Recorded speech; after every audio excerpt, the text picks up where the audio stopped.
Today I'm making it with you. It's really been such a long time since I last made it with you. I'll make the savory Danubio stuffed with cheese, cooked ham, and salami. Of course, if you want, you can fill it however you like. Cheese and pancetta, cheese and cooked ham, cheese and salami. Do whatever you prefer. Let's prepare this delicious dish together. Let's get started. So first of all, I put the flour in a bowl. Then I add the fresh brewer's yeast and the sugar. The salt I add, egg, and the milk. And I start mixing everything with a fork. Perfect. Once the dough has gained some consistency with clean hands, I remove the fork. Adding a little oil at a time, start kneading with my hands. Remember, the dough needs to be worked well, really well. Of course, if you want, you can use a stand mixer. At first, it will look a bit rough, but as you keep working it, it will become smooth. Once you have a nice smooth dough, shape it into a ball, cover it with a cloth,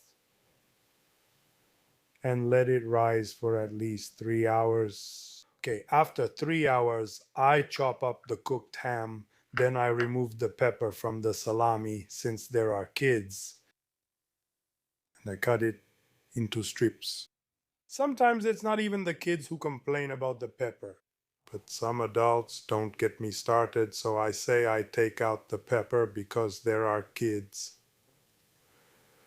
But actually it's because there are also some adults who are a pain.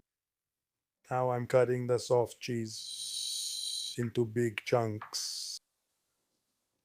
And then in a small bowl, I put the egg yolk, the milk, and a bit of salt. I mix well. By the way, just a reminder that my two cookbooks are only available on Amazon. Just search for Carlo Gaiano and you'll get them in at most 2 days. Perfect. After at least 3 hours have passed, I divide the dough in half, and with each half I make a nice long loaf. Once I have the two loaves, I cut pieces of about 35 to 40 grams each. Then I flatten them one at a time and fill them with prosciutto and cheese.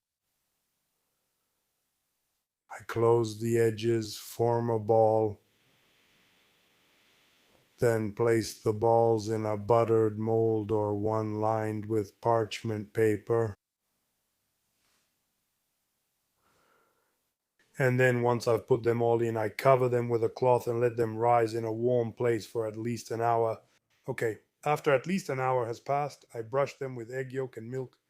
Then I put them in a preheated oven and bake for 30 to 35 minutes on the conventional setting at 180 degrees. So, let's see.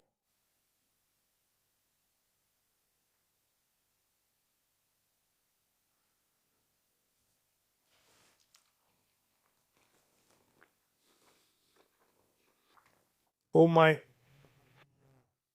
try this recipe and let me know what you think in the comments below. For now, I'll say goodbye, and as usual, before I leave you, I want to wish you bon appetit.